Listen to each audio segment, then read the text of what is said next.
Saudi আরবে খেপসা, Saudi আরব কি মুরগি দিয়ে খায়? বাংলা নয়। আসলাম নাগরিয়াকান্দি, নরসিংদী নাগরিয়াকান্দি সাদি ফুড পার্কে। এখানে নাকি খেপসা খুব ভাইরাল। তা কিছুদিন আগে আবার আমার এক বন্ধুর সাথে ঘুরতে গেছিলাম, বন্ধু আমার সৌদি আরব থেকে এসে, সে আবার খেপসা রান্না করে খাওয়াইছে। তো ওর খেপসাটা নাকি অতটা মজা হয় নাই, বা আমরা আসলে ওই ফিল্ডে খাই নাই। তাই এখন নরসিংদী সাদি ফুড পার্কে আসলাম। এটা হচ্ছে সিঙ্গেল প্লেট। আপনাদের কতজনের প্লেট জানি হয়? 4 জন।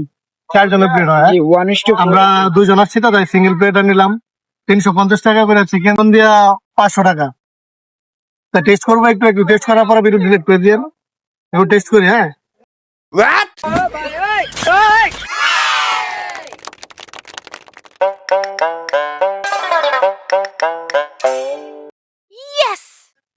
টেস্ট ঠিক আছে। বাসমতি চাল, হ্যাঁ ঠিক আছে। মুরগি পেস্ট কি একটাই? হ্যাঁ জি স্যার। ঠিক আছে, ধন্যবাদ। বাকিটা আপনাদেরকে ভিডিওতে পরবর্তীতে বলে দেওয়া হবে।